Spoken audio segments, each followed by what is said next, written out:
Jusqu'à 1h sur Europe 1. Sophie Peters.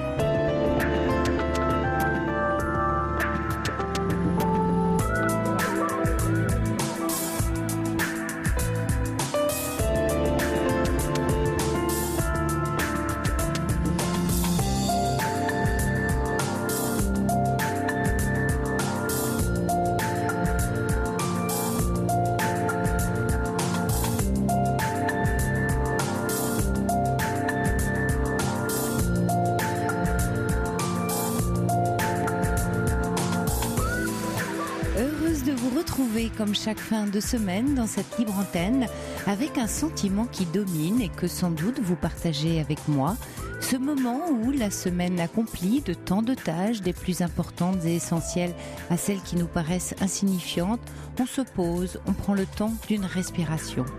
2 heures rien qu'à soi, à nous, tous connectés les uns aux autres, au cœur de la nuit et reliés par le cœur. Un cœur parfois timide, parfois craintif, haletant ou inquiet, attentif toujours, en attente de réponses que pourtant il connaît déjà en partie, mais qu'il a besoin de vérifier. Un cœur qui cherche à se rassurer auprès d'âmes sœurs à l'écoute. Cet espace-temps, je nous le souhaite, rempli de tendresse, comme si on était venu là, à l'écoute de bonnes ondes, recharger ses batteries. Une halte, comme un refuge de haute montagne, d'où l'on pourra admirer les sommets, ceux que l'on a franchis et ceux que l'on espère pouvoir gravir un jour. Allez, c'est parti, on s'encorde toutes et tous, des plus vaillants aux plus fatigués, on se tient la main et on s'écoute. Quentin et Corentin vous offrent leur empathie et vous accueillent sur le pas de la porte au 39 21 et c'est Nicolas Godet qui veille au bon déroulement de cette traversée dans la nuit. Moi je tiens la barre ou plutôt le micro et au 39 21 je vous guide à la rencontre de vous-même. Toute participation à l'aventure est la bienvenue par mail sur europe1.fr, sur Facebook, sur la page Libre Antenne du Week-end et par SMS au 7 39 21 en commençant votre texto par le mot nuit écrit en majuscule. 39 21, on fait route ensemble. Toutes vos confidences à Sophie Peters au 39 21. 50 centimes la minute plus coût de l'appel. Bonsoir Frédéric. Bonsoir. Bienvenue. Merci beaucoup. Alors Frédéric, vous vouliez nous parler, je crois, de votre relation au travail, enfin à la vie en général. Oui. Au travail en particulier, on va dire ça comme ça. Oui, c'est là que je rencontre le plus de difficultés. Oui. Souvent, j'ai l'impression de me retrouver à nouveau dans des situations où je suis un peu un bouc émissaire, même si j'aime pas ce genre d'expression. Oui. J'avais fait une grosse dépression. Enfin, je pense pas en être sortie. J'avais eu un gros problème avec mon travail précédent. J'avais vécu du harcèlement et ça m'avait vraiment poussé à bout quand j'ai appris qu'en plus d'avoir subi tout ça et d'avoir été précaire pendant aussi longtemps, on n'allait pas me garder, enfin on allait me garder encore 3 mois parce qu'on avait des besoins et que sans ménagement et sans considération, après on allait se débarrasser de moi. Le sentiment d'être un peu un objet, quoi. Voilà. Mm-hmm. Et j'ai essayé de remonter la pente depuis quelques temps, donc j'étais quand même un peu fière de moi, même si j'avais pas retrouvé les sensations de plaisir, etc. Mais là, je pense que j'ai peut-être un peu abusé de mes forces et je me retrouve depuis plusieurs jours à avoir des grosses angoisses qui me quittent pas. Oui. Sachant que je me disais quand j'en parlais à Corentin que peut-être je faisais exprès. J'ai retrouvé un travail pareil dans un hôpital comme la fois précédente et avec des conditions de travail assez similaires. Mais sur l'aspect relationnel, c'est-à-dire vous parliez de harcèlement dans l'autre poste, est-ce que vous retrouvez quelque chose qui a l'air de ressembler à avant ? Un petit peu quand même, parce que à chaque fois qu'on est le dernier arrivé, on a tendance à facilement être, comment on dit, un peu comme les enfants, ils testent vos limites. Oui, et ils déversent leurs nerfs sur vous. En plus, comme vous posez des questions, parce que vous êtes le dernier arrivé, vous avez besoin de vous former, vous remettez parfois un peu en question des habitudes qui sont ancrées des choses qui sont mises en place parce qu'ils n'avaient pas le temps de les gérer autrement ou de les gérer comme ils voulaient. Enfin bon, donc en fait vous êtes un peu pas un empêcheur de tourner en rond, mais bon, c'est une présence qui n'est pas forcément agréable. En tout cas, vous avez ce sentiment, vous, de déranger un peu quelque chose d'établi et que votre arrivée bouscule quelque chose. C'est le sentiment que vous avez. En en parlant à d'autres personnes et en réfléchissant, j'en suis un peu arrivée à penser ça, oui. Ouais. Donc en fait, c'est un peu un sentiment de dès que vous êtes quelque part, vous vous dérangez, vous êtes de trop. C'est un peu ça qui vous met mal, qui vous fait souffrir.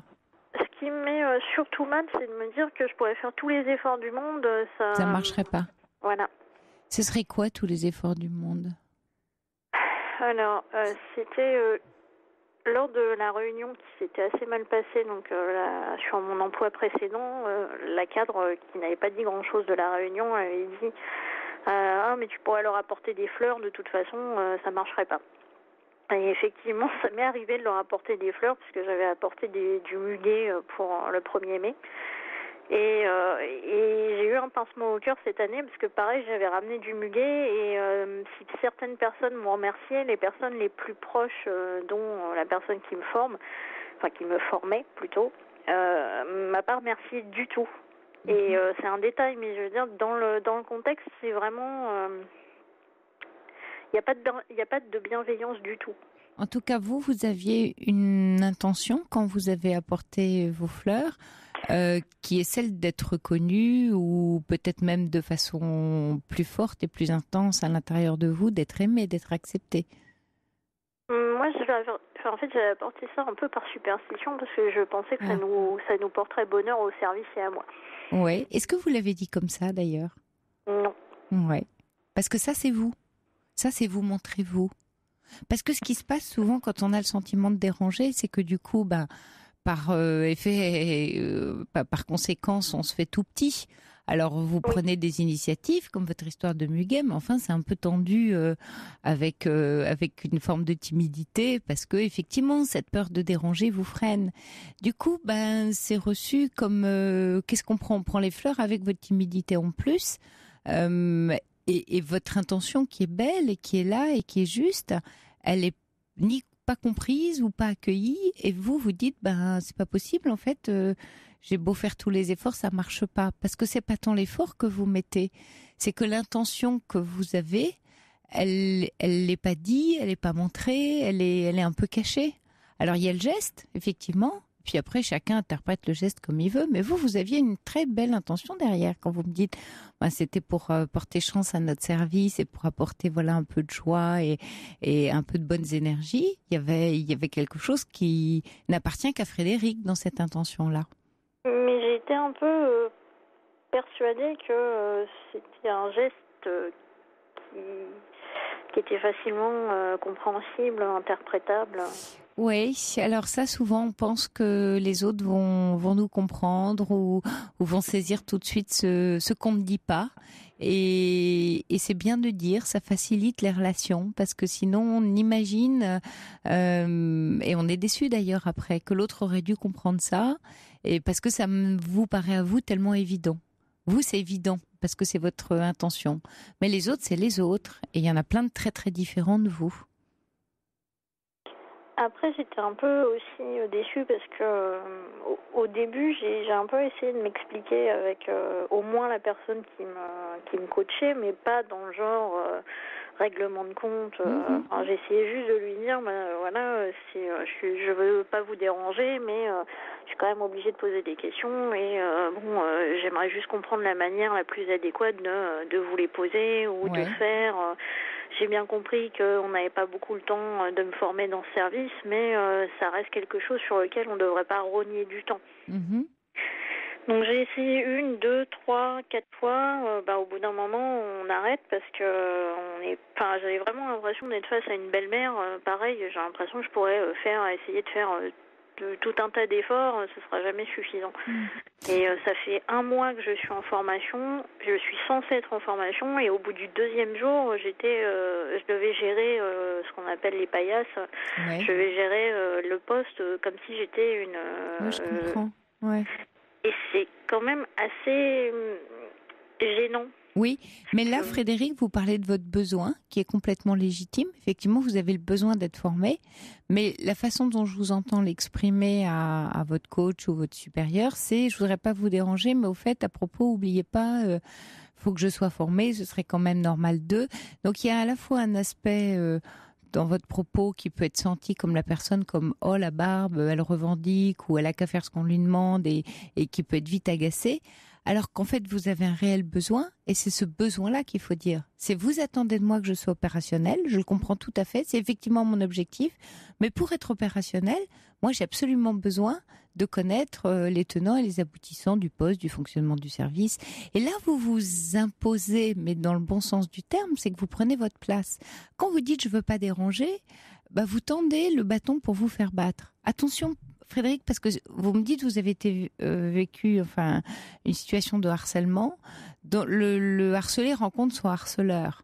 Alors, il y a une façon en fait de se présenter qui fait que si vous vous minimisez, si vous vous excusez tout le temps d'exister, si vous croisez la route de quelqu'un qui n'est pas tellement dans le respect et puis qui trouve en vous une victime formidable à harceler, ça vous tombe dessus, ça c'est sûr.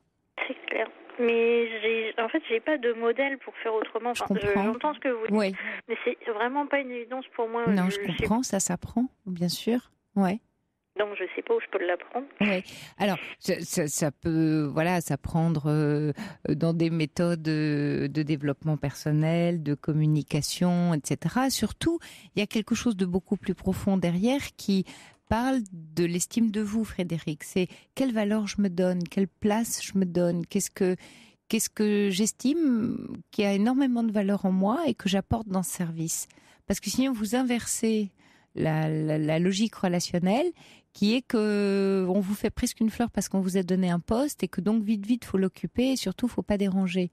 Mais vous avez de la valeur, c'est pas pour rien que vous avez le poste. Non, ça j'en suis consciente, mais super. Je pense en plus je peux pas m'empêcher de me dire que j'ai progressé, mais vous savez comment c'est, des fois c'est des progrès d'1 millimètre, même Bien si pour sûr. nous c'est des progrès importants. C'est vrai. Et là, je suis un peu triste parce que je sais pas si mon corps accuse le coup et que c'est pour ça que je suis un peu bloquée au niveau angoisse depuis 2-3 semaines. Ouais. Vraiment, ça s'arrête pas. Mais j'ai l'impression que c'est fini. J'ai pris un mauvais départ et maintenant. C'est dommage. Non, mais par contre, il y a sans doute quelque chose de l'histoire passée qui n'est pas encore passé.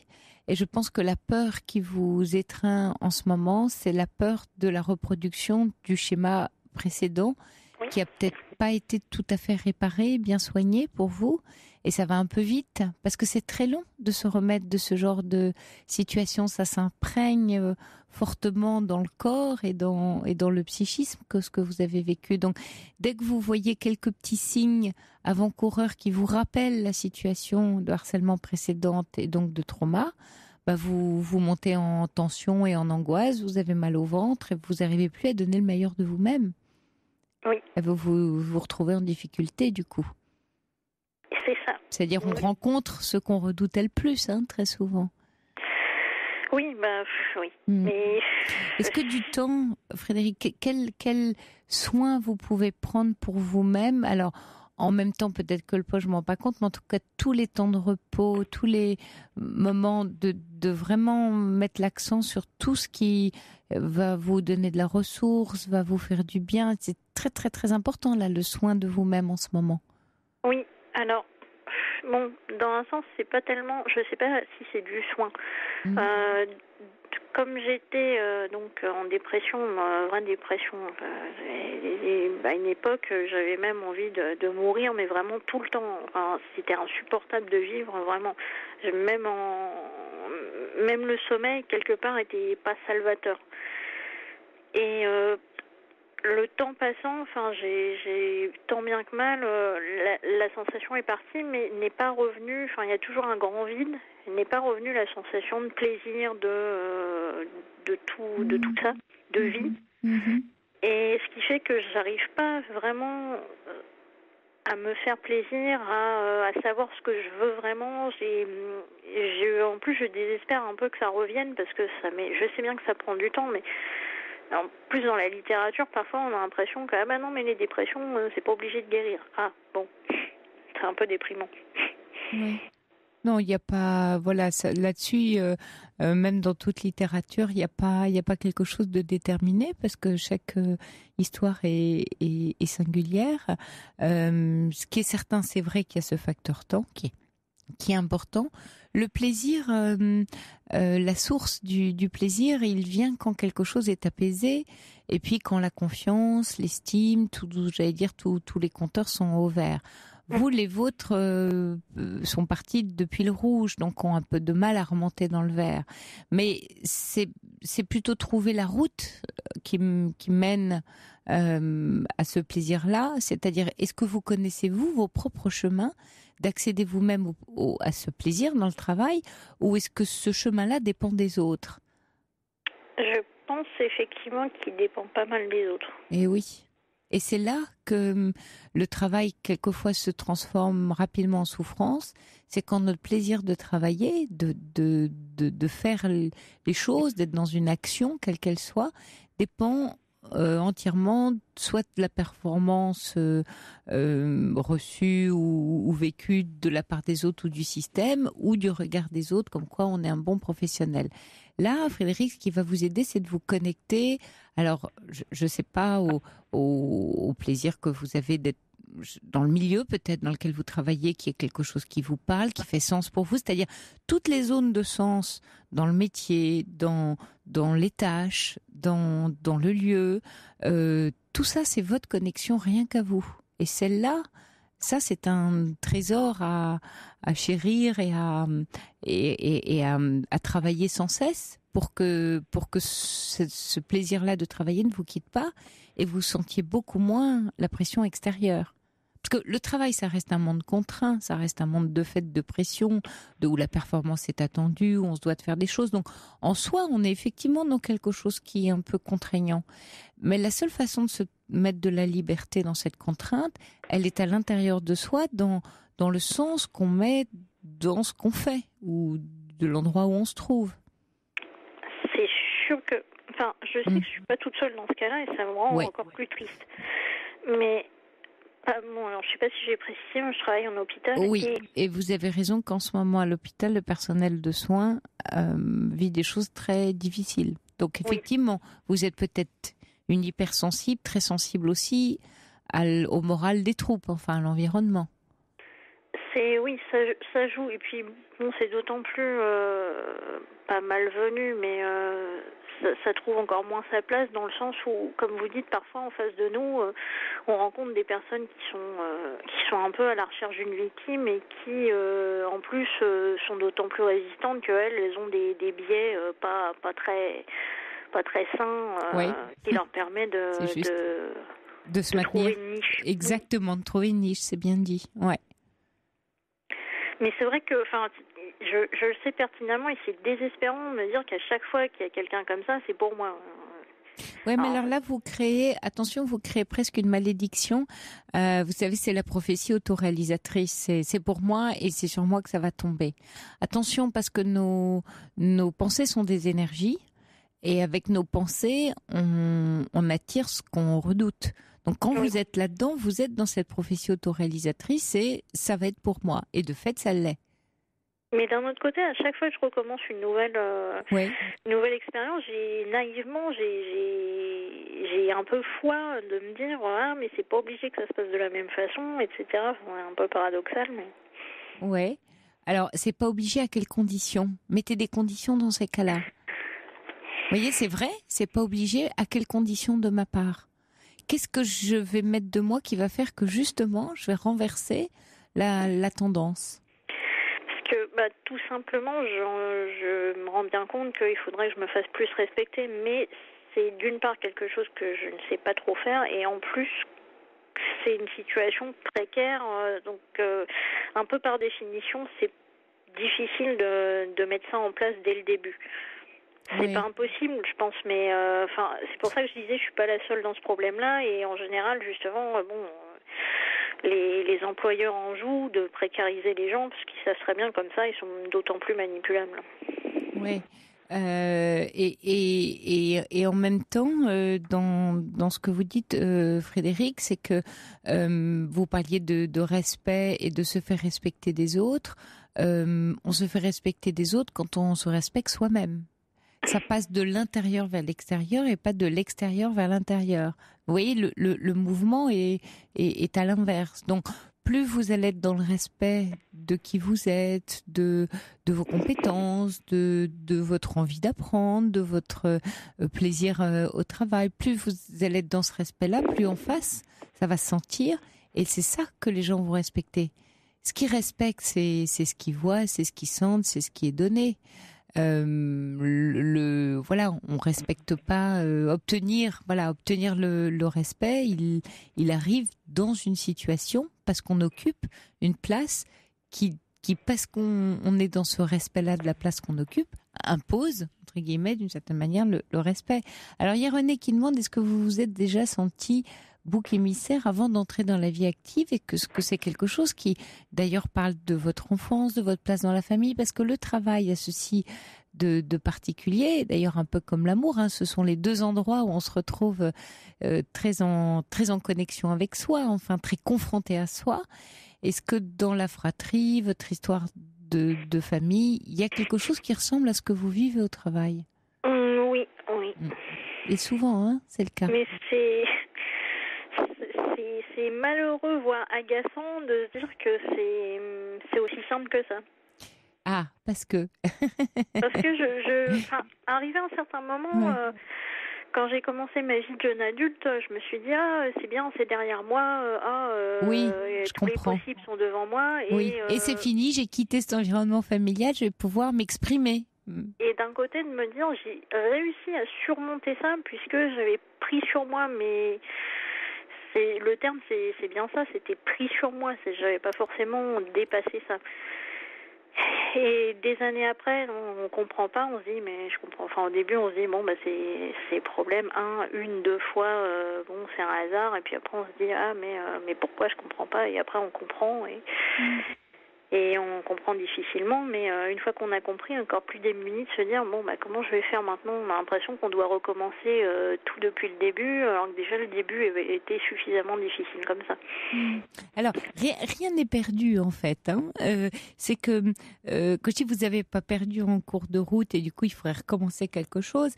J'aime bien votre expression, j'avais pris sur moi. Parce que ça me témoigne du passage en force dont aujourd'hui que vous réalisez. C'est j'ai pris sur moi, donc je suis allée chercher quelque chose de moi que j'ai forcé. Et c'est le mouvement vers soi et tout l'inverse, dans une douceur, dans une acceptation, dans quelque chose qui s'accueille et qui s'accepte, voilà, avec respect. Et c'est là où on va retrouver cette notion de respect. Parce que quand vous avez pris sur vous, vous ne vous êtes pas respecté. Vous n'avez pas pris la mesure de la difficulté, sans doute que vous avez vécu dans votre enfance et votre environnement familial, qui était, sans doute des souffrances, un trauma, un environnement pas favorable, dont on se dit, là j'en sors, c'est bon, mais je ne prends pas la mesure de la difficulté de la souffrance vécue, donc je vais rien pouvoir en faire, je vais pas la transformer. Donc je vais plutôt la mettre sous le tapis, puis je vais me lancer dans la vie active et tout ça sera réglé. Et puis ça ressort, parce que la vie, elle fait quoi ? L'univers fait quoi ? Il nous représente le plat qu'on n'a pas mangé en disant tiens mais vas-y t'as pas goûté, t'as pas bien goûté, faut que tu reprennes un peu là. Et c'est rebelote. Alors quand je dis rien n'est perdu, vous n'avez rien perdu, parce que ce sont des épreuves et des expériences d'apprentissage qui viennent vous dire quoi ? Il y a quelque chose à apprendre de ça. Voilà, c'est pas que vous avez brûlé les étapes, c'est que vous avez tenté une route. Cette route-là vous dit non, c'est pas tout à fait celle-là, c'est un peu ailleurs, un peu à droite, un peu à gauche, peu importe. Et quand vous dites, alors, comment je vais m'en sortir ? En alliance avec vous, à l'intérieur de vous-même, c'est que la force que vous avez trouvée, jeune adulte, comme vous dites, de vous extraire de tout ça, parce que c'était d'une force, c'était du courage, ça, là, vous avez de la ressource. Cette force et ce courage-là, vous allez les mettre à votre service, à vous, et pas au service de l'extérieur, pas en fuite. Il faut que je le ressente carrément physiquement ça, parce que c'est toujours pareil, on peut dire oui théoriquement, mais je sais qu'il y a du chemin. Après, il y a une autre chose qui me perturbe un peu, c'est je sais ce qu'on pourrait m'opposer, mais je sais qu'on me dit que je fais les questions et les réponses parfois. Je trouve que vous avez une capacité de raisonnement qui est vive et intéressante et riche. Alors peut-être que ça peut en agacer certains, mais j'allais dire tant pis pour eux. Hein. Enfin, du coup, j'ai adopté le profil soumis, donc en général, j'essaye de ne pas leur faire les questions et les réponses, mais bon, c'est pas forcément, comme on a dit, hein, c'est pas forcément la bonne solution. Non, c'est pas la bonne. En tout cas, une des choses aussi qui me perturbait quand j'essayais un peu, enfin quand j'arrivais parfois à me reconfronter à certains traumas, à certaines racines comme ça, à certains schémas, c'est j'ai mis du temps en psychothérapie à admettre ma place de victime. Oui. Et maintenant que je l'ai admis, je me dis mais je suis victime, sous-entendu il y a un coupable.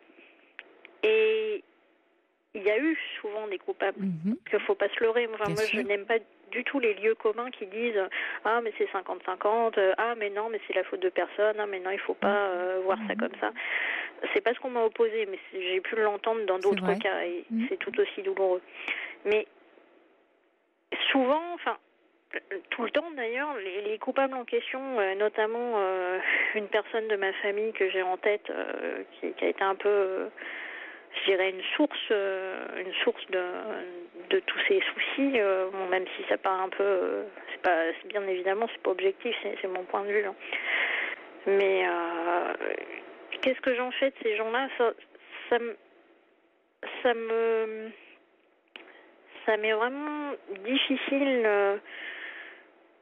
de me dire. Alors on va rester comme ça, sans que le problème ait été réglé, sans jamais recevoir même un simple mot d'excuse et en étant juste quelqu'un d'important si j'essaye ne serait-ce que de faire un semblant de mise à plat du problème. Ça me coûte vraiment. Oui, mais là vous raisonnez dans un monde où vous pourriez avoir un accès à l'action ou à la posture de l'autre ou à ses agissements. Et du coup, comprenant que vous n'avez pas cet accès-là, vous dites alors je resterai une éternelle victime de ça parce qu'effectivement je n'aurai donc jamais des excuses puisque ça, vous comprenez que vous n'avez pas la capacité de les obtenir puisque ça ne dépend pas de vous, ça dépend aussi de l'autre et de sa bonne volonté ou de sa prise de conscience. Maintenant, il y a quelque chose entre vous et vous à cet endroit-là. C'est que oui, c'est important de se reconnaître victime parce que c'est de là que part la résilience. Et vous avez raison quand vous dites avant, je le reconnaissais pas, donc d'où le passage en force. Maintenant que vous le reconnaissez, vous êtes en position, vous dites d'attente qu'en face on s'excuse, on reconnaisse ce statut-là. Mais là, il y a un travail à mener de vous à vous parce que sinon vous continuez à faire dépendre de l'autre votre équilibre, voire votre bien-être. Et là, c'est pas tout à fait juste dans le sens où vous avez donné les clés à l'autre et il va les garder longtemps. Et vous allez vous attendre longtemps. Et donc être malheureuse longtemps. Donc, il faut juste que je l'admette, quoi. Alors, l'admettre, c'est oui, je reconnais, je prends la pleine mesure de ce que j'ai vécu et de cet état où j'ai été victime de quelque chose. Et je suis et après c'est tout le travail du pardon et tout un chemin à soi-même. Hein. Quand je parle de pardon, c'est de se pardonner à soi, d'avoir vécu ça, d'avoir dans cette blessure-là et après de façon plus large pour que vous puissiez vous libérer. Parce que ce qui compte là, c'est un travail de libération pour vous. Sinon vous restez enchaîné. Assez coupable, appelez-les comme il est bon pour vous, mais vous restez coincé là à cet endroit-là. Oui. Non, mais c'est vrai que c'est toujours, j'ai l'impression que quel que soit le souci, c'est toujours une question de deuil à faire, mais j'ai tellement l'impression que, moi, mon cœur, il me dit que un simple mot en face. C'est vrai, ça aiderait tellement. Mais quand on l'a pas, on fait quoi ? On l'attend toute sa vie ? Oui, vous avez raison, Frédéric. Alors, c'est pas, question de deuil. On pourrait parler de perte d'illusion aussi, c'est-à-dire de faire avec le réel. Et c'est plus doux que de dire faire le deuil, parce que dans faire le deuil, il y a un renoncement. Et le renoncement, ça nous coûte quoi, zut, on n'a pas envie de renoncer à ça. Mais sans même être dans ces grands mots-là ou ces grandes idées-là qui sont un peu rabâchées aujourd'hui, c'est plutôt de dire voilà, la réalité c'est quoi? C'est que je peux attendre ça toute ma vie, connaissant la personne ou la situation, je ne l'obtiendrai pas. Je fais quoi? Je continue à l'attendre en me rendant très malheureuse, ou je vois comment transformer ça pour moi-même de la façon dont ça me parlera le mieux. Mais à ce moment-là, vous reprenez votre liberté. L'objectif, c'est de reprendre votre liberté. Alors après, c'est vous qui allez trouver le moyen qui convient. Et les mots dessus. J'espère que je vais le trouver, parce que là, je désespère un peu, c'est bien pour ça que j'appelle. Mais après, j'entends ce que vous dites, mais j'étais obligée de le dire. J'étais obligée de... Oui, bien sûr. Bien sûr. Parce que c'est tellement triste.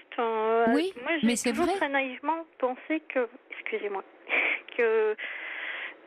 Si on montrait qu'on était gentil et plein de bonne volonté, il y a un moment où ça allait payer.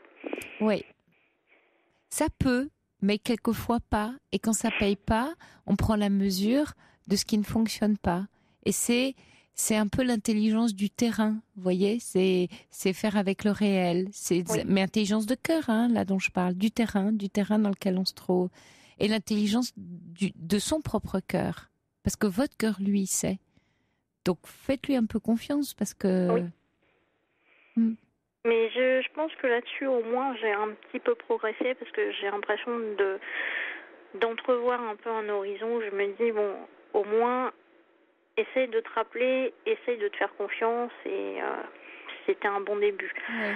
Après, si vous permettez aussi, j'aimerais bien... Si les auditeurs pouvaient me donner des conseils un peu plus pragmatiques, c'est-à-dire sur, par exemple, j'avais envisagé au travail de peut-être prendre un mi-temps thérapeutique, mais c'est un peu délicat quand on vient d'arriver, parce que comme vous dites, j'ai l'impression d'avoir peut-être été trop vite en besogne. Enfin, voilà, j'essaie de garder ça en dernier recours, mais finalement, chaque jour dans une situation comme ça, me met un petit peu sur la sellette que... Est-ce qu'à côté de ça, vous êtes accompagné, Frédéric, en thérapie? Vous avez quelqu'un qui parlait très régulièrement pour justement, en ce moment que vous êtes au cœur de quelque chose, être très soutenu? Alors en fait, malheureusement, à cause de ce travail-là, je vois moins ma psychiatre et ma psychologue, parce que comme je suis laissée toute seule à faire mon travail et qu'on me dit pas tellement comment le faire, je mets plus de temps pour le faire. C'est un petit détail, mais par exemple, il y avait une machine qui était en panne et ça fait 1 mois que je me bats dessus. J'avais réclamé de l'aide. Et là, j'avais pris 2 jours de RTT parce que vraiment, j'en pouvais plus. Et j'apprends que les gens ont été obligés de se mettre là-dessus et du coup la machine ils l'ont démontée alors qu'on était censé ne pas pouvoir la démonter et que au moins le problème est réglé. Mais je me dis mais tout ce temps perdu et du coup il m'est arrivé d'avoir rendez-vous avec ma psy et de pas pouvoir y aller parce que je terminais mais largement pas à l'heure tous les jours. Oui, je comprends. Pour le mi-temps thérapeutique, parlez-en peut-être avec votre psy ou votre psychiatre qui sera, j'imagine, d'un bon conseil. Attention à... Et on va se quitter là-dessus, mais les auditeurs, effectivement, réagissent à vos témoignages en disant, rester effectivement, de se victimiser, c'est pas très bon non plus. À un moment donné, il faut pouvoir lâcher ça. Il y a notre auditeur qui dit passer de la victime à la survivante. Voici un chemin fort qui ne rejette pas la victime, mais qui porte celle-ci vers l'avant avec une belle force, courage. Et vous êtes vraiment dans ce passage-là, c'est-à-dire de pouvoir lâcher la victime, y compris dans ce que vous venez de me raconter, la machine, etc. Alors du coup, ça m'a retardé. C'est-à-dire tout ce que vous avez l'impression qui vous met les bâtons dans les roues pour justement retrouver une force et lâcher les choses qui dépendent pas de vous et faire avec vos limites finalement. Parce qu'il y a une histoire de limites là que vous touchez. Oui. Et c'est peut-être ça que la vie vous apprend à ce moment-là. Et là, vous allez voir que vous êtes beaucoup plus en sécurité quand vous allez accepter ces limites-là. Vous allez retrouver votre force dès lors qu'on touche ces limites. On trouve sa force à cet endroit-là. Parce que tout n'est pas possible. Et on ne peut pas tout résoudre. Et on ne peut pas faire à la place des autres, et ainsi de suite. D'accord ? Je vous souhaite bon courage, Frédéric, et prenez soin de vous et parlez-en effectivement peut-être avec votre psychiatre d'un mi-temps thérapeutique. Hein. Et donc, si jamais des gens veulent entrer en contact avec moi pour m'apporter des petites réponses, parce que bien sûr, je vais en parler à ma psy. Oui. Mais c'est du domaine aussi des gens qui ont fait ça, qui étaient au début d'un contrat, qui ont eu les réactions de la DRH. Non, mais je vous dirais, Frédéric, qu'en début d'un contrat, c'est jamais super bien vu. Voilà, le monde du travail. Et vous le savez déjà, en posant la question, vous avez la réponse, comme vous dites. Maintenant, qu'est-ce que vous êtes capable de supporter? Ne vous mettez pas en danger. Si le soin de vous passe par là parce que votre santé est primordiale, vous avez retrouvé très rapidement un travail. Ça dit votre capacité à en retrouver un.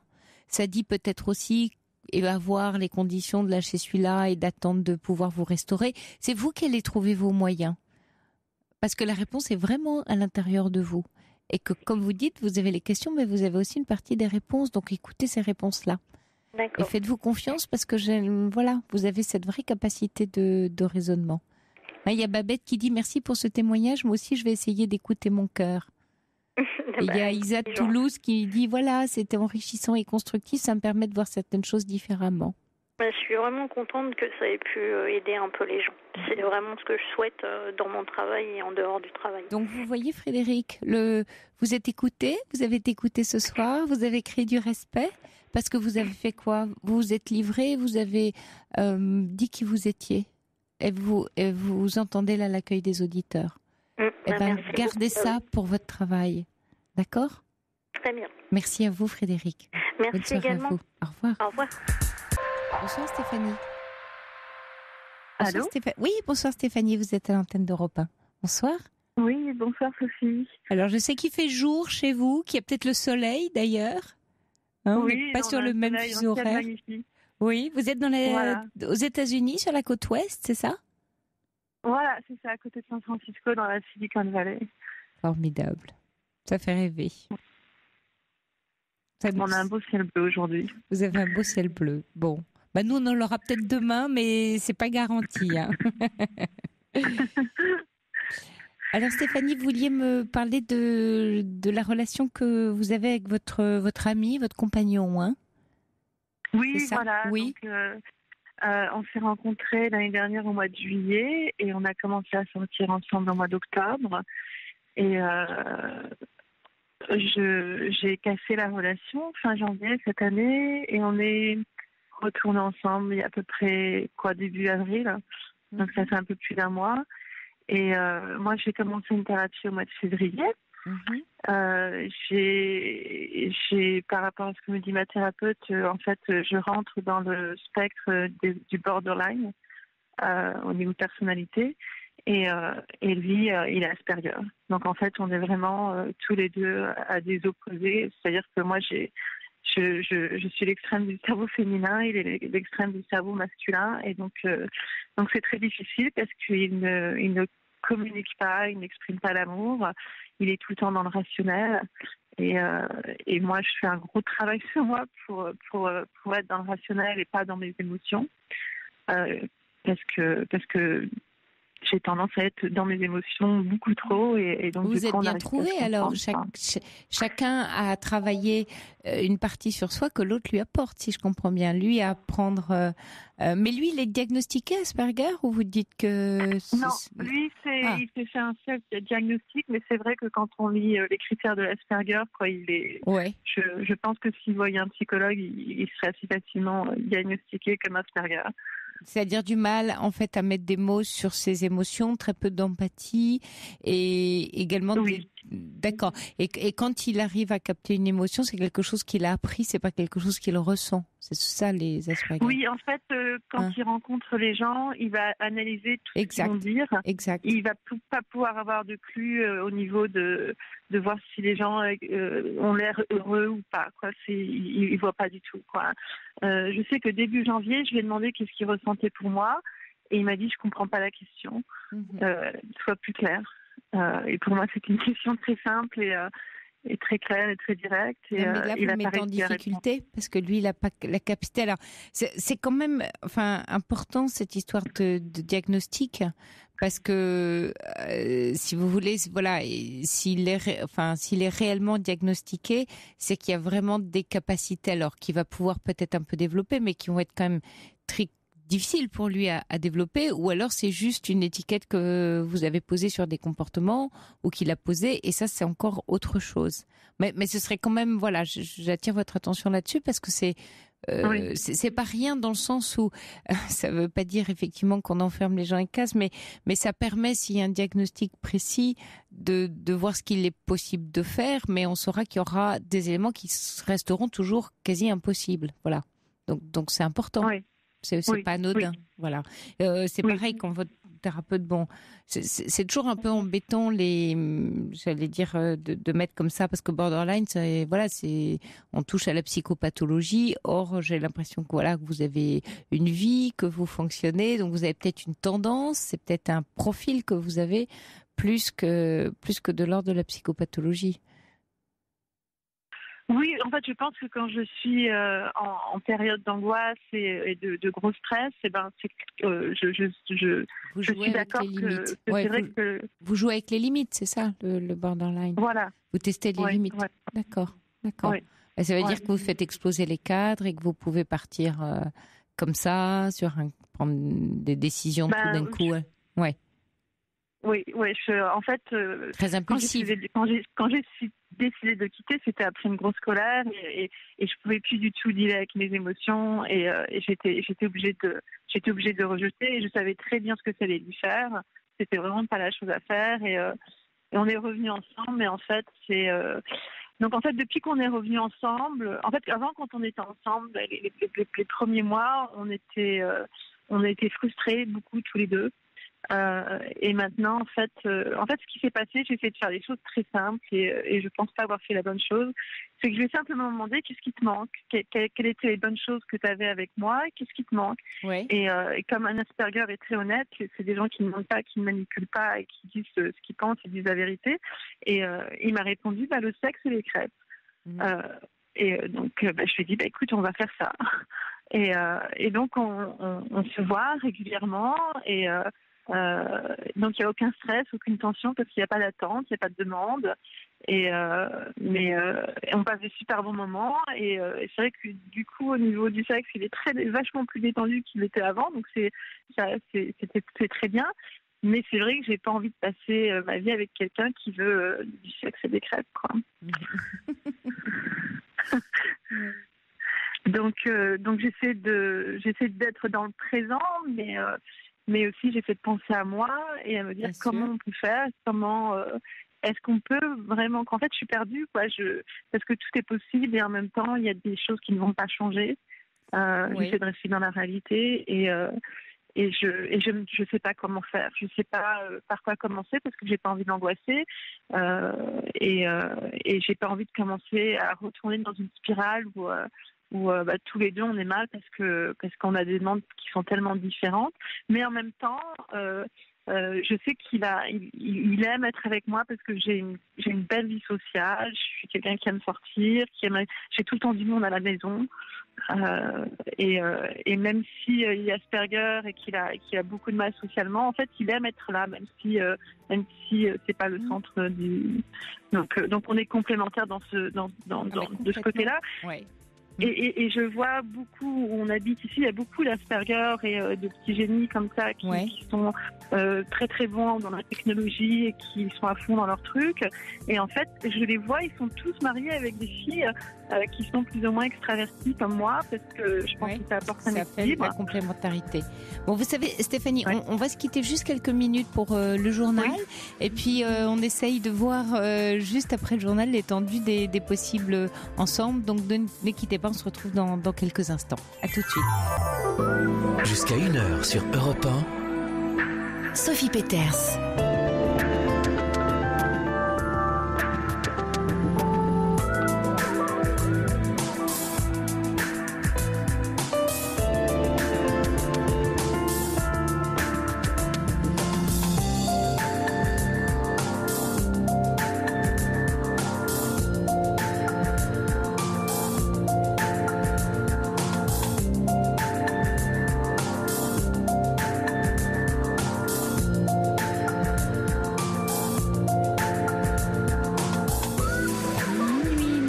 sur Europe 1, c'est la libre antenne qui se poursuit. Une libre antenne dans laquelle on est tous connectés les uns aux autres, au cœur de la nuit, reliés par le cœur. Un cœur parfois timide, parfois craintif, haletant ou inquiet. Attentif toujours, en attente de réponses que pourtant il connaît déjà en partie, mais qu'il a besoin de vérifier. Un cœur qui cherche à se rassurer auprès d'âmes sœurs à l'écoute. Quentin et Corentin vous offrent leur empathie et vous accueillent sur le pas de la porte au 39-21. Et c'est Nicolas Godet qui veille au bon déroulement de cette traversée dans la nuit. Moi, je tiens la barre, ou plutôt le micro, et au 39-21, je vous guide à la rencontre de vous-même. Toute participation à l'aventure est la bienvenue par mail sur europe1.fr, sur Facebook, sur la page Libre Antenne du week-end et par SMS au 739-21 en commençant votre texto par le mot nuit écrit en majuscule. Allez, 39-21. On continue à faire route ensemble.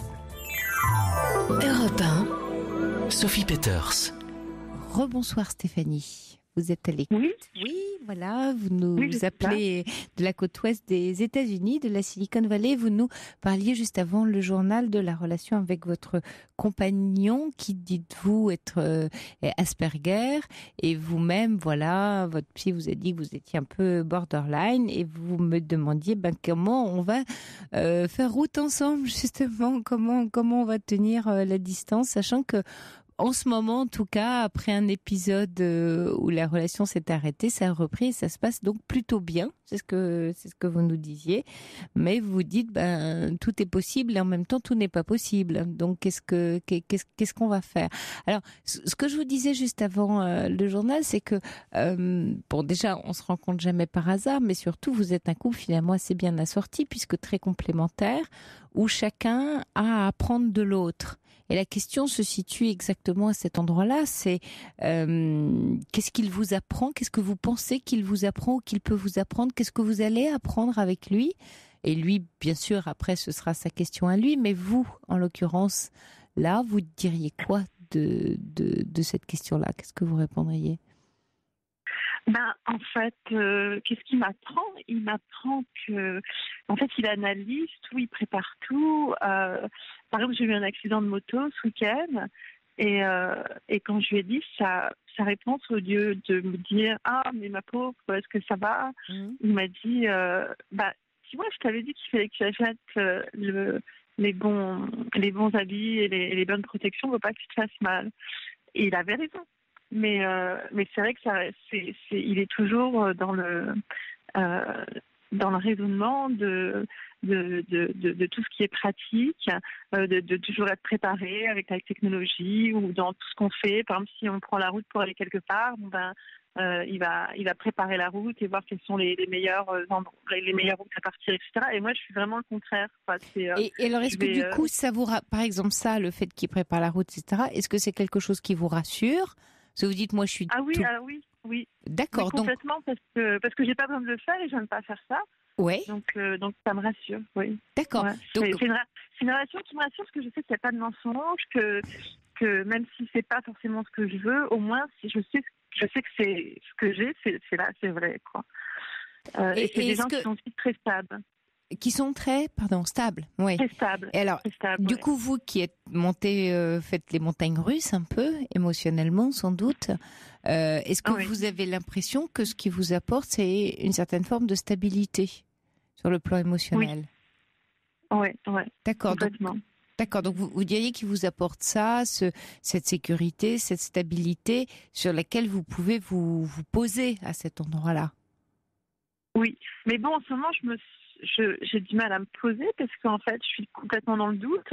Je suis c'est quelqu'un qui m'a jamais dit je te trouve belle ou tu me plais ou je t'aime ou tu me manques. Rien, quoi. Vraiment rien. Est-ce que vous pensez pouvoir lui apprendre du coup ça précisément à lui, qui de la même façon que vous pouvez apprendre de lui à rentrer dans une forme de stabilité émotionnelle, de pas monter dans les hauts et les bas, donc par son raisonnement en fait finalement de capter des choses pour vous, c'est-à-dire une forme de paix intérieure que vous pourriez mettre à l'intérieur de vous. Est-ce que vous pouvez lui apporter en lui parlant de votre besoin et en lui apprenant?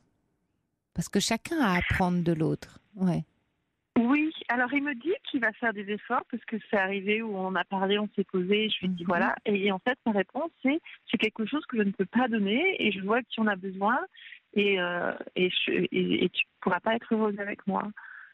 Ouais, alors là, il a déjà décidé. Oui, quand il vous dit je peux pas te le donner, donc tu seras pas heureuse avec moi, il ferme une porte parce que c'est pas tant l'histoire de faire un effort, c'est demander lui si il a le désir d'apprendre ça. Est-ce qu'il serait prêt à l'apprendre? Parce que c'est pas faire un effort, c'est quelque chose qu'il ne sait pas faire. On est d'accord là-dessus. Maintenant, c'est pas parce qu'il sait pas le faire qu'il peut pas apprendre, il peut pas l'apprendre. Est-ce qu'il serait d'accord? Et à quelles conditions il serait d'accord pour l'apprendre? C'est-à-dire pour intégrer quelque chose de nouveau à son fonctionnement. Parce que si il vous renvoie son mode de fonctionnement dans la vie en vous disant bah oui mais moi je suis comme ça et donc tu ne seras pas heureuse avec moi, alors oui là on en revient à rien n'est possible parce qu'aucune croissance n'est possible. Dans un couple, on peut tout à fait faire le constat que nos besoins ne sont pas nourris parce qu'effectivement il nous manque ça et l'autre nous apporte pas ça. Mais s'il y a une ouverture dans le couple, on peut se parler, l'autre dit ok c'est vrai que je ne sais pas t'apporter ce dont tu as besoin, mais c'est pas tant un effort, j'aime pas beaucoup ce mot-là parce que ça voudrait dire voilà je me force à, c'est pas idée de me force, mais oui le fait de t'aimer ou de me sentir bien avec toi, j'ai le désir d'apprendre ça. Et je vais me développer cette capacité à apprendre ça. Alors la fin de conversation, cette fois-ci, il m'a dit je vais faire des efforts, mais j'en ai pas vu en fait. Et je pense qu'il a l'impression d'en faire. Je pense que pour lui, dans son monde, il en fait, mais moi, je les vois pas. Ça ressemble à quoi ces efforts, vous pensez? Parce que vous dites je pense qu'il en fait, ce serait quoi? Ce serait de me demander comment je vais. Je pense que pour lui, c'est un effort. Des petites choses comme ça. Est-ce que vous pourriez le guider, comme il ne sait pas, et qu'il y a un apprentissage à mener? Est-ce que vous êtes près de vous plutôt qu'à attendre? Parce que si vous attendez, ça met la pression et vous comptez les points en disant bah là il n'a pas rempli la case, là il n'a pas rempli la case. Mais imaginez quelqu'un qui ne sait pas faire quelque chose, on va un peu lui apprendre. Donc effectivement au début ça va être, je ne sais pas, vous êtes très joliment habillé ou maquillé ce jour-là, voilà, et effectivement donc il ne dit rien, de lui dire tu vois, moi je me sens, voilà, je me suis fait toute belle aujourd'hui, ou je me sens jolie, qu'est-ce que tu en penses? Ça me ferait plaisir que tu me le dises.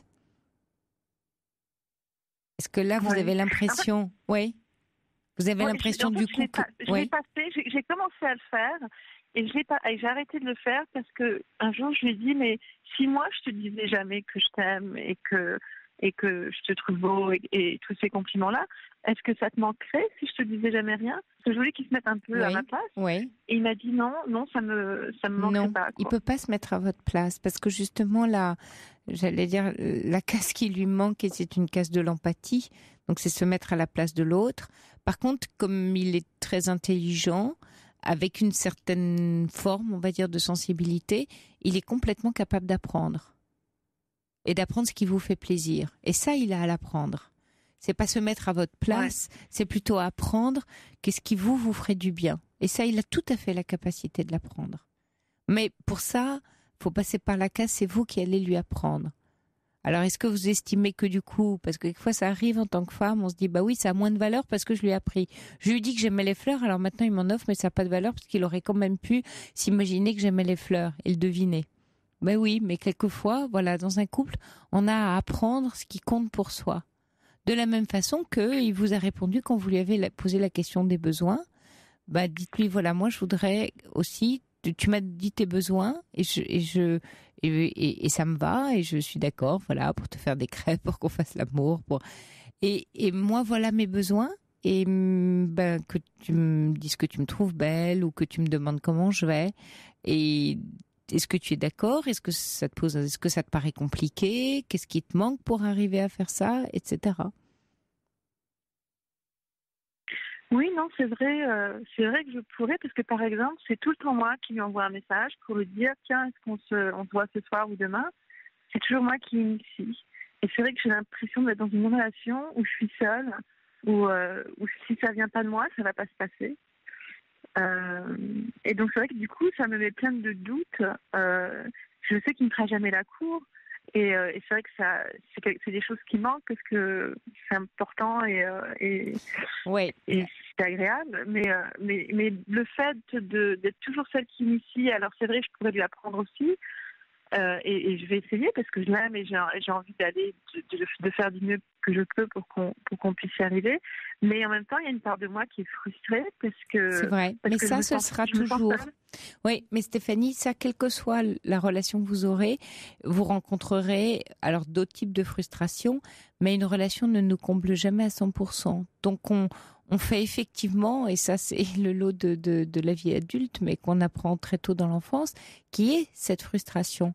C'est-à-dire que oui, dans un couple, l'autre n'est pas tout à fait la personne, soit qu'on espérait, soit qu'on se figurait, c'est-à-dire, voilà, il remplit pas toutes les cases. Mais qu'est-ce qui compte pour nous ? C'est-à-dire, je reprends mon histoire de case, après c'est des histoires de priorité. C'est qu'est-ce qui compte vraiment pour vous ? Et ce sur quoi, c'est un peu moins important, donc c'est moins grave. Et c'est vrai, ça peut être des activités, ça peut être des façons de faire, des façons de se comporter. Oui, il y a toujours des choses qui soit nous déçoivent, soit nous plaisent pas en l'autre. Ça, c'est quand on avance dans la relation. Au début, tout est formidable. Puis tout d'un coup, on découvre que l'autre n'est pas tout à fait celui qu'on imaginait ou qu'on espérait. Et là, on est dans la désillusion. Et c'est là où le véritable amour apparaît. C'est que tout d'un coup, on va dire oui, mais moi, finalement, telle chose, ou tel élément plutôt de la relation, ça compte, voilà. Parce qu'avec lui, voilà ce que je réalise de moi, voilà ce que ça me permet d'être. C'est quelle permission d'être il vous donne aussi. Parce que là, vous me parlez de fait d'être comblée en tant que femme sur des aspects, séduction, etc. Mais finalement, là où l'aventure du couple est extraordinaire, c'est qu'est-ce qu'elle nous permet d'être ? Qu'est-ce qu'il m'autorise à être ? Et là, je vous entends plus. Oui. Sinon, je suis toujours là. Ouais.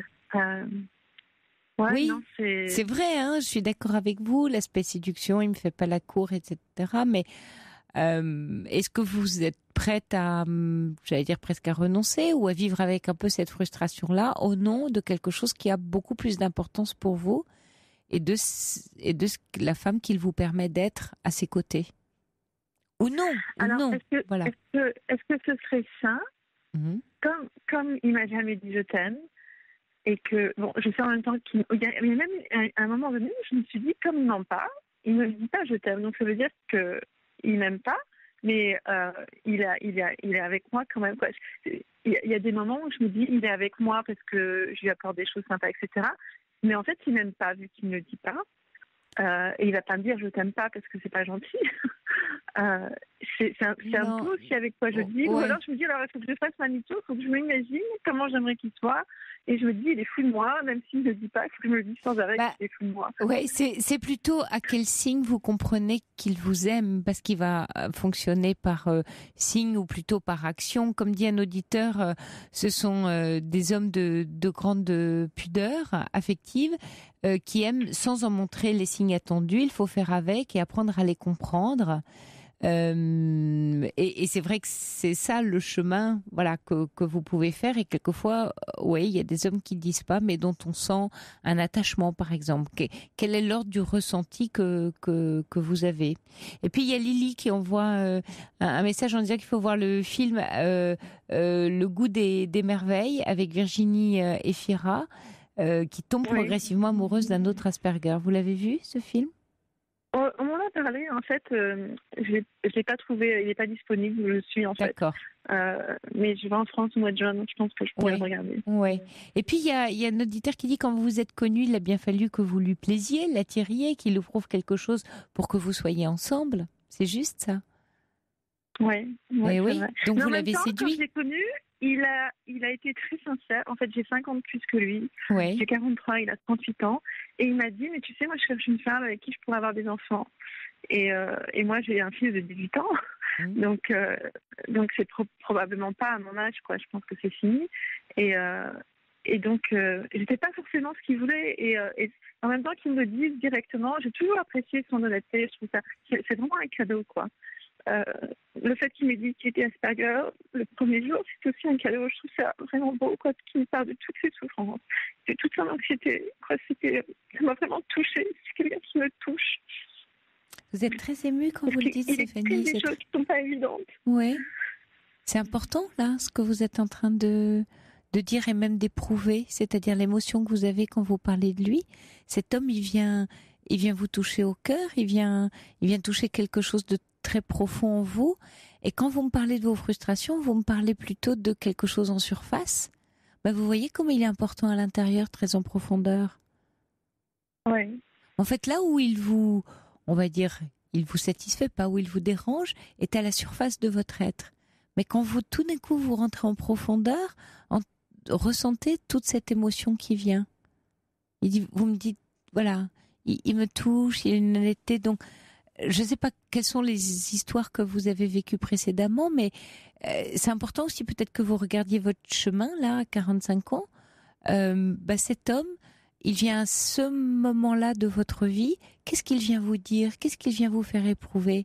J'imagine que vous en avez connu des hommes qui vous ont trouvé belle, séduisante, qui vous ont dit qu'ils vous aimaient.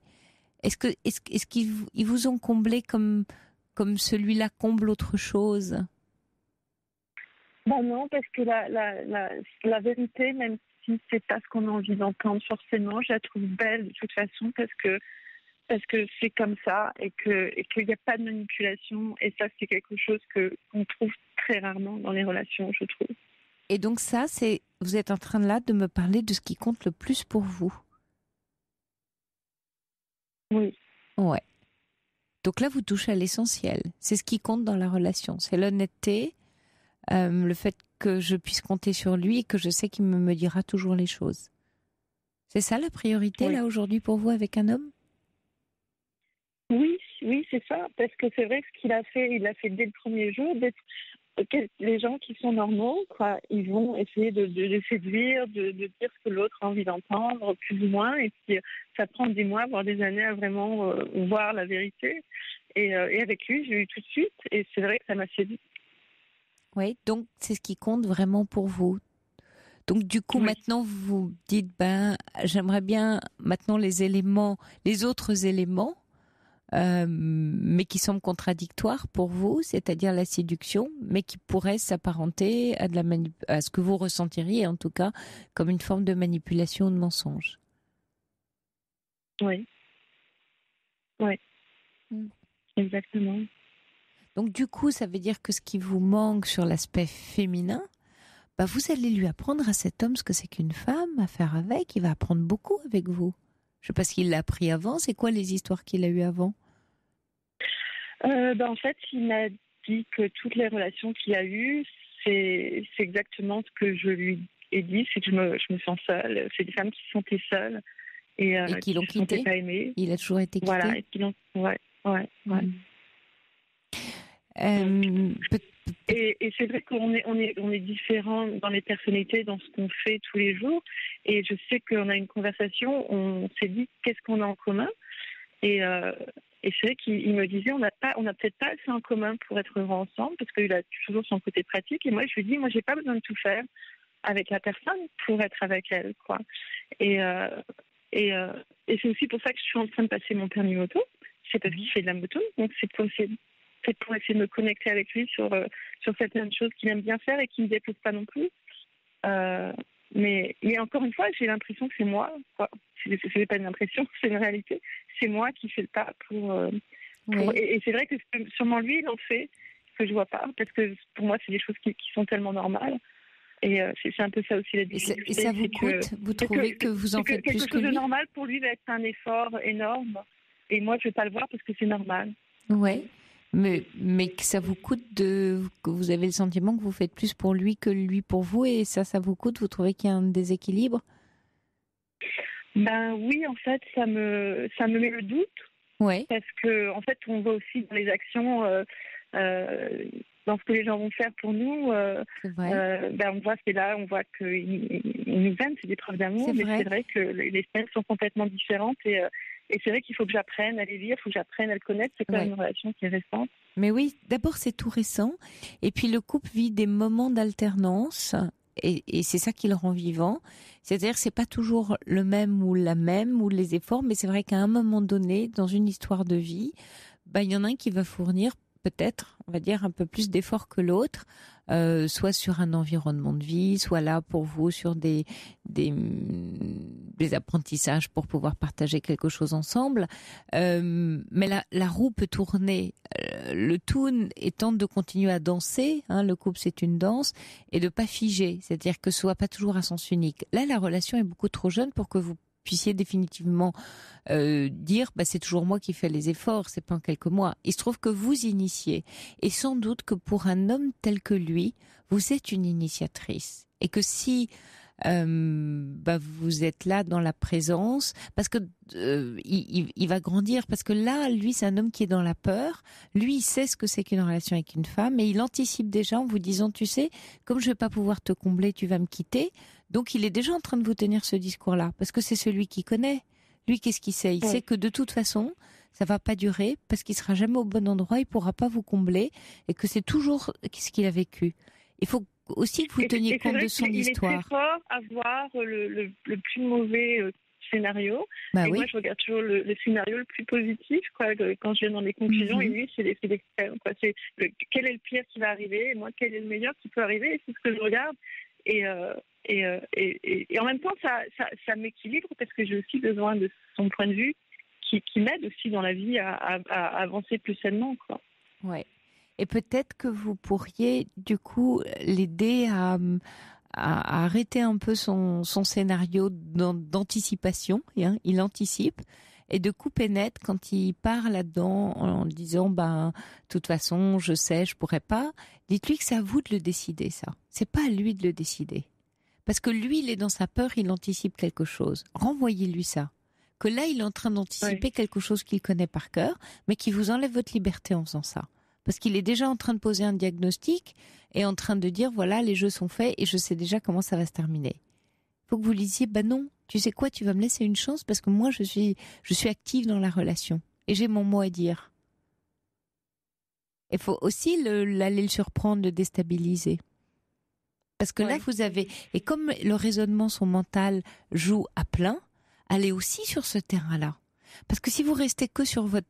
Pour qu'il vous rejoigne sur votre terrain de l'affect, pour lui, c'est compliqué, mais allez le surprendre et lui parler dans son terrain du mental, parce que tout d'un coup, vous allez l'intéresser et puis vous allez dire, tiens, elle est un peu différente. Il a connu que des femmes qui lui renvoyaient que l'affect, il n'en avait pas et que c'était un problème et qu'il serait toujours seul, etc. Allez un peu dans son monde.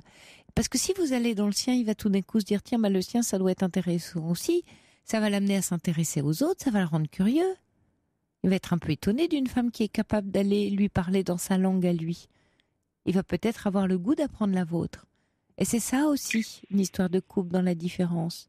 C'est qu'on apprend le monde de l'autre, on s'intéresse au monde de l'autre, on s'y passionne et du coup on crée un lien dans ce monde-là.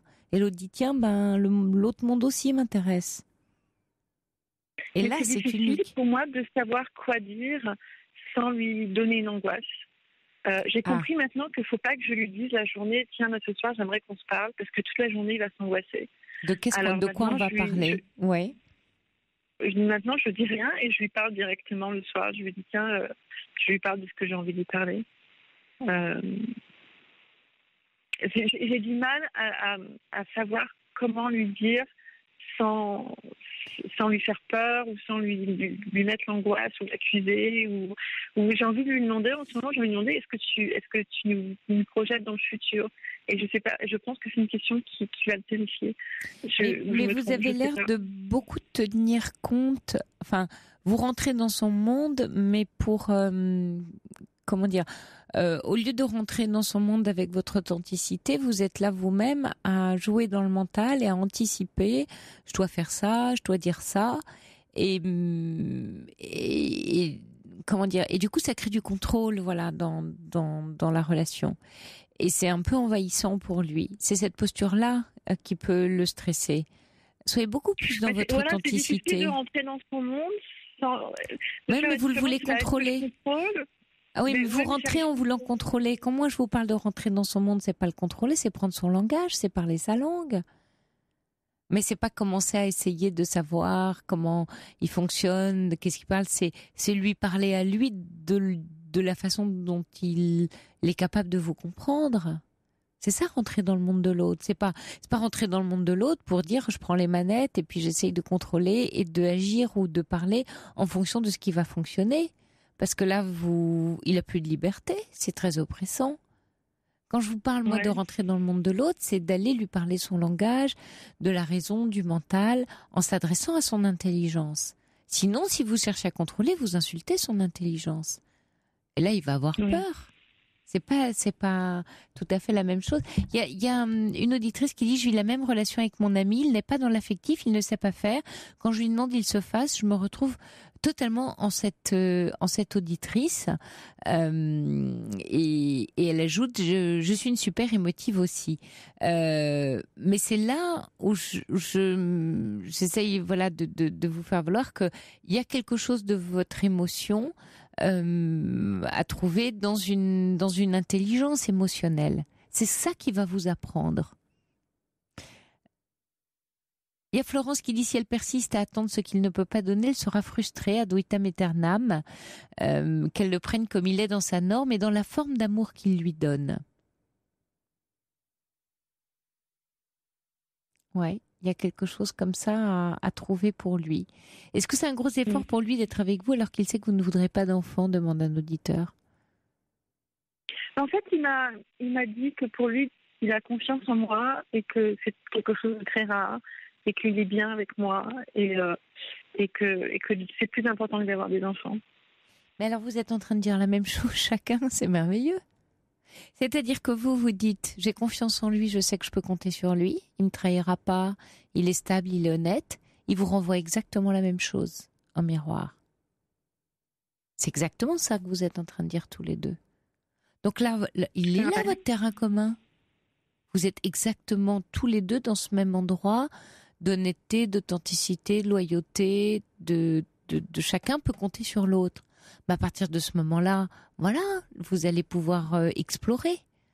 Puisque vous avez ce territoire de la confiance, faites-vous confiance dans l'exploration. Et donc soyez-vous beaucoup plus naturel dans la femme que vous avez envie d'être, en lui disant: voilà, moi je vais apprendre à parler ta langue, tu vas apprendre à parler la mienne. Il faudra juste me dire quand je fais des fautes d'accord ou des fautes de vocabulaire, et c'est toi qui me diras. Vous pouvez pas tout savoir. Et lui ne sait pas tout. Oui. Partez en apprentissage et puis vous verrez bien, la relation elle est jeune, mais donnez-vous cette chance-là, puisqu'il y a ce socle de confiance qui est là. Oui. D'accord, Stéphanie? Oui, et puis tenez-nous au courant, voilà, rappelez-nous dans l'été ou à la rentrée en septembre. J'écoute vos émissions pratiquement tous les jours, donc je suis, en fait, ce dont vous parlez, c'est vraiment relaté à ce dont vous avez parlé, ma façon d'aimer, agapé. Oui, et exactement. C'est vrai que ça rentre dans la section agapé, ce que vous dites. Oui. Et c'est pas le plus facile, mais c'est le plus beau. C'est le plus beau. Donc j'ai le sentiment que vous êtes au début de quelque chose avec des bases de fondation qui me paraissent assez solides. Maintenant, c'est vrai qu'il y a encore tout à construire. Donc voilà, c'est une autre aventure, mais il y a quelque chose de fort là. Et l'émotion que vous avez eue en témoigne. C'est important, ça. Oui. Bonne chance à vous, Stéphanie. Merci. Merci de votre appel. Au revoir. Au revoir. Au revoir, Sophie. Europe 1, Sophie Peters. Bonsoir, Natacha. Oui, bonsoir. Bienvenue. Alors en fait, je suis interloquée par la chanson qui vient de passer et qui fait beaucoup écho en moi. Oui. Et à ce pourquoi je vous appelle d'ailleurs. Oui. Voilà, donc. Tout est juste, alors il n'y a pas de hasard. Oui. Oui, c'est ce que je me disais, c'est comme une synchronicité. Oui. Alors moi, je vous appelle parce que j'ai besoin d'aide. J'ai besoin de vos lumières pour m'aider à savoir qui est mon père. Alors, est-il un manipulateur égoïste et sans scrupules qui se victimise sans cesse, ou un vieil homme malade qui croit vraiment à ses mensonges, qui ne manipule pas consciemment, qui souffre de ce qu'il croit lui être la réalité? Voilà, j'ai besoin de savoir ça pour prendre une décision importante, peut-être une des décisions les plus importantes de ma vie, de faire ou pas le deuil de mes parents et des grands-parents de mes enfants qui sont pourtant encore vivants. Je suis pas certaine ni de pouvoir ni que ce soit éthique de poser comme ça un diagnostic aussi clair, mais je peux vous aider à y voir plus clair parce que je pense que vous détenez en partie, si ce n'est très certainement, la réponse à votre question. Alors, il y a peut-être quelque chose qu'on n'écoute pas, mais je pense que vous avez les éléments. Bon, on va regarder ça ensemble, bien sûr. Oui, parce que là, je me retrouve enlisée dans tout ça. Je sens que je rame inlassablement à contre-courant. Est-ce que là, d'ailleurs, tout de suite, ce qui me vient d'emblée, la façon dont vous avez posé d'ailleurs la question, disant est-ce qu'il est ça ou est-ce qu'il est ça, et en fonction de la réponse, je pourrais me déterminer. Est-ce que la question doit se poser dans ces termes pour savoir si ou non vous poursuivez ou coupez la relation avec votre père? Moi, j'ai envie de vous renvoyer la question mais vous, qu'est-ce qui compte pour vous? De quoi avez-vous envie? C'est-à-dire, est-ce que vous allez déterminer la relation à ce père en fonction de ce que vous êtes sûr de qui il est? Ou est-ce que vous allez la déterminer en fonction de vous, sa fille, de votre besoin, de ce père-là? Parce qu'on ne saura jamais, vous ne saurez jamais qui c'est finalement la réalité de ses propres parents. Ce qui compte, c'est le père qui est à l'intérieur de vous, ce père vécu. Non, parce que moi, ce dont j'ai envie et besoin, c'est d'un vrai papa, un bon papa. J'ai pas envie et besoin d'un manipulateur égoïste qui ment consciemment, qui me détruit volontairement. Celui-là, c'est pas la peine. Je préfère ne pas avoir de père. Donc, c'est important pour moi de savoir qui il est vraiment.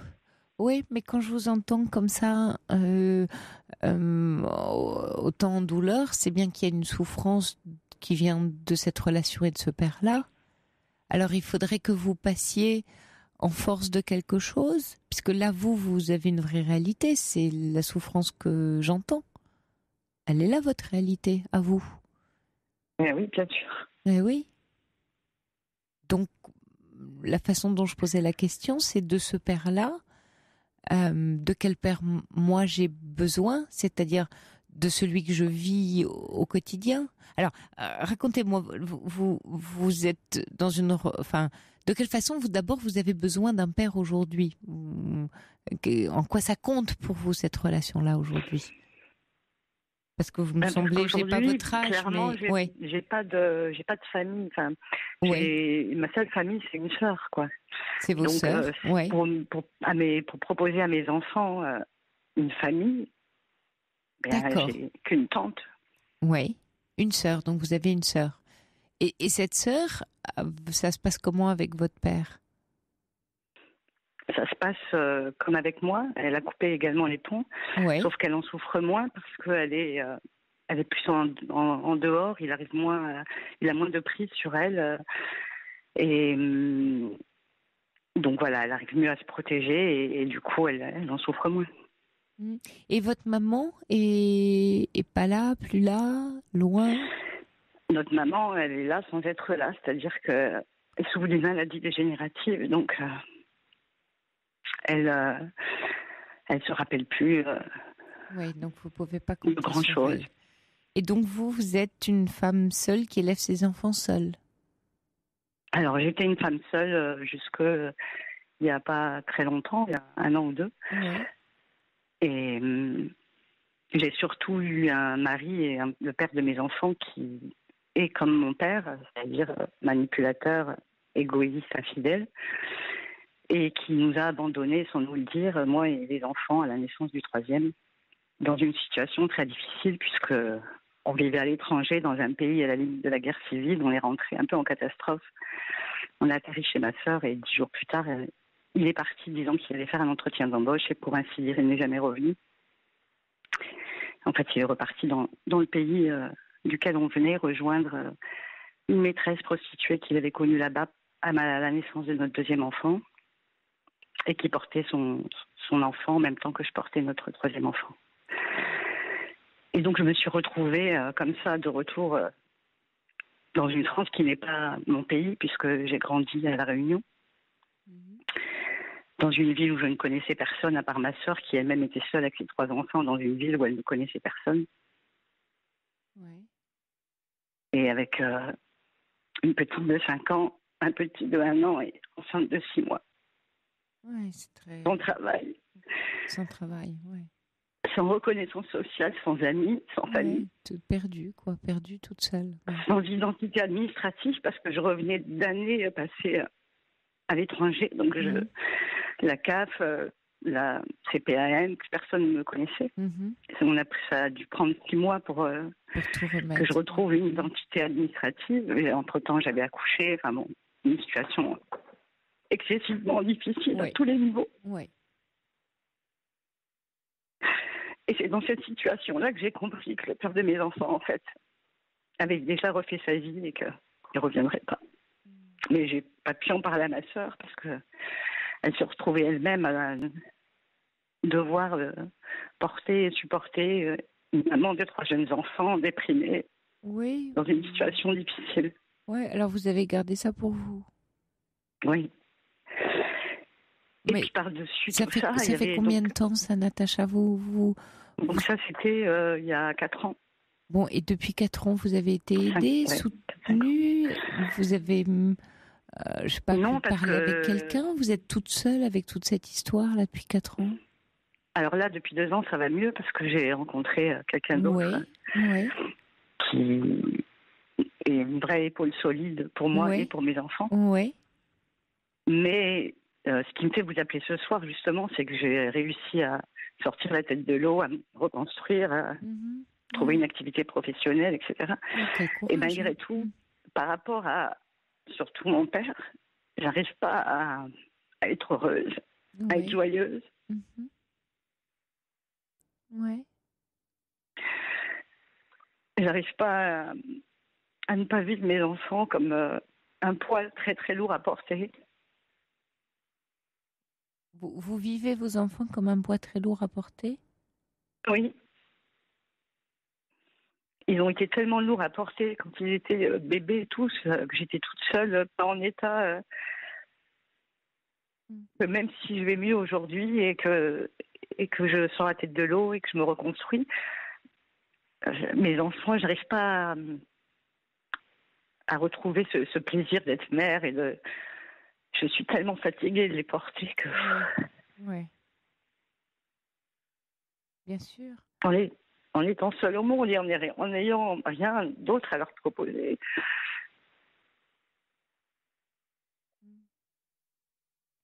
Et puis je culpabilise de leur avoir choisi un père comme ça. Non, parce que ça, c'est pas vous il vous a choisi, vous vous êtes choisi. La culpabilité, ça voudrait dire que c'est vous qui détenez les clés de tout et que vous auriez pu faire autrement. Natacha, moi, quand je vous entends, voilà, avec cette histoire très lourde, le courage que vous avez eu, parce que c'est celui de la survie, et vous l'avez trouvé, mais maintenant, vous voyez comme le poids de ce que vous venez de porter depuis 4 ans pèse lourd de tension, d'épuisement psychique, au bout du rouleau. Enfin, j'ai voilà, le sentiment que vous avez besoin de déposer toutes ces difficultés à un endroit. Ce serait important là et voire urgent. Bien sûr que vous avez un compagnon, mais le compagnon, c'est pas un psy. Hein. Vous auriez besoin d'être aidé là.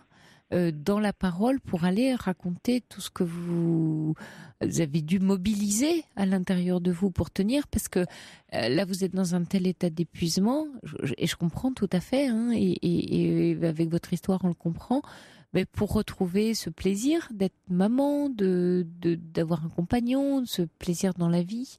On va parler bien sûr de votre papa, mais comme je vois qu'il nous reste pas énormément de temps, je voudrais juste insister sur le fait que votre bonheur dans la vie, votre état de bien-être ne va pas dépendre de votre papa, parce que votre papa, il est lié à votre passé, et manifestement, il a l'air d'être lié aussi à votre ex-mari.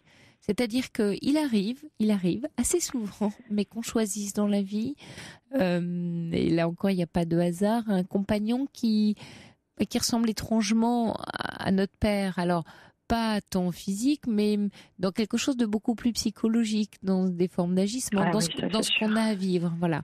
Et que sans doute que ce qui se passe aujourd'hui avec votre papa vous fait très douloureusement revivre ce mari que vous avez eu, en tout cas le père de vos enfants, et que ça s'ajoute, ça ne fait qu'ajouter à cette douleur et à votre détermination de dire mais quelle est ma part, qu'est-ce que je dois faire, qu'est-ce que je dois en faire. Donc là, il est urgent d'aller déposer tout ça auprès de quelqu'un qui va vous accompagner, vous prendre par la main, vous guider un peu pour que tout ça soit moins lourd. Maintenant, sur votre papa, en quoi aujourd'hui, alors je comprends que vous ayez envie vous me dites, donner une famille à vos enfants, mais lui, il est très présent, il est envahissant, il se comporte comment avec vous, ce père-là, aujourd'hui ?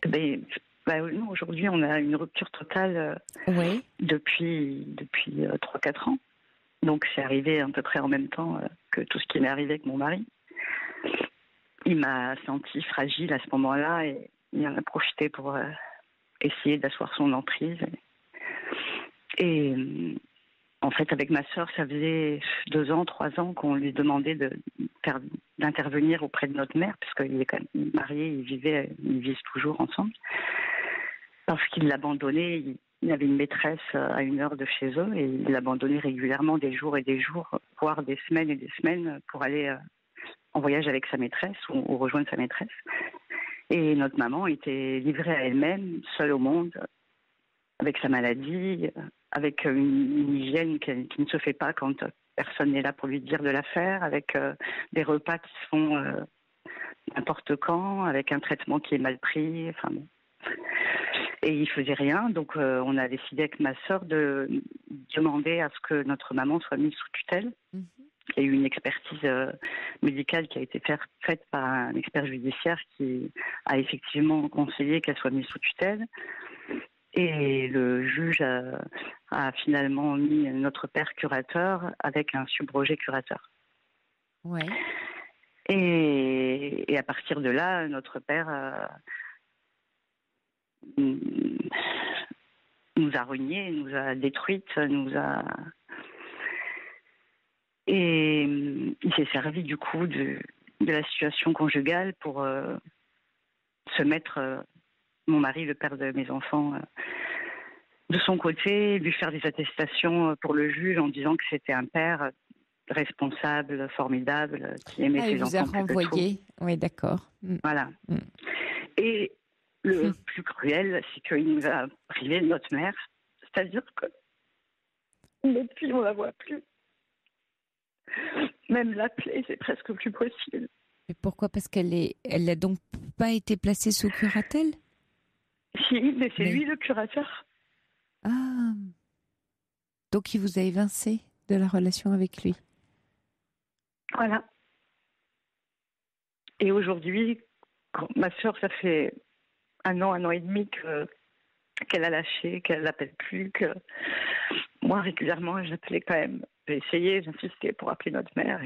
Et qu'est-ce qui répond à ça ? Qu'est-ce qu'il vous dit quand vous voulez voir votre mère ? Il dit qu'il faut prévenir par courrier recommandé entre 1 à 3 mois avant. Oh là, pour voir votre mère ?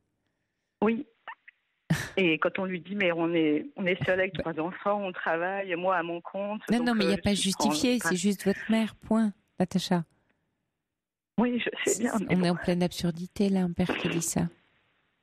Et donc un jour, on est arrivé à l'improviste avec nos petits enfants. C'est une bonne idée. Oui, super. Pour la fête des mères, c'est à 4 heures de chez nous. Donc on a fait la route sans savoir s'ils étaient là. Et puis donc on les a trouvés dans la maison. Et il y avait la femme de ménage, donc il a été obligé de nous accueillir. Mais alors après, moi je l'ai payé cher. Qu'est-ce qu'il a fait ? Parce que déjà, il n'a pas arrêté de m'envoyer des piques, mais des méchancetés. Par exemple, comme j'étais mère célibataire avec mes 3 enfants, je n'avais pas le temps d'aller chez le dentiste. Donc j'avais des rages de dents et des migraines pas possibles. Je ne pouvais pas manger. Et il se moquait de moi en disant on les appelle les sans-dents, c'est ça. Bon, des choses comme ça. Et puis après, quand on est parti, il m'a envoyé une lettre de 3 pages de diffamation, de calomnie, d'insultes, qu'il a envoyé en copie à ma sœur, à mes 2 meilleures amies. Et voilà, et c'est à chaque fois ça. Donc, pour avoir accès à notre mère, on paye le prix fort, quoi. Ouais. Donc, ma sœur, elle a préféré la laisser nous oublier. Mais votre maman a toute sa tête ou plus? Elle vous reconnaît? Non, oui, elle nous reconnaît, mais elle est très manipulée par notre père. Et à l'époque où on lui a fait demander à mettre sous tutelle, on avait appelé son frère et on s'était concerté, moi, ma sœur et son frère. Et son frère peut être d'une aide pour vous? Si, son frère a été d'une grande aide, un grand soutien. Natacha, je suis vraiment désolée d'interrompre notre échange parce qu'on arrive à la fin de l'émission et malheureusement le coup près tombe à 1h, donc on va pas pouvoir poursuivre. Moi, ce qui me semble très très important dans votre situation, c'est de trouver de l'aide, psy, justice, tout ce que vous pouvez avoir autour de vous me semble essentiel. Et si vous le souhaitez, on va voir avec Quentin si on vous reprend demain en début d'émission. D'accord? On va voir ça ensemble.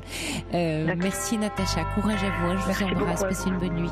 Il est 1h, vous écoutez Europe 1, je vous souhaite une belle nuit. Je vous laisse en compagnie de Christophe Ondelat et de ses formidables histoires dans Ondelat raconte. On se retrouve demain soir à 23h. C'est un bon samedi.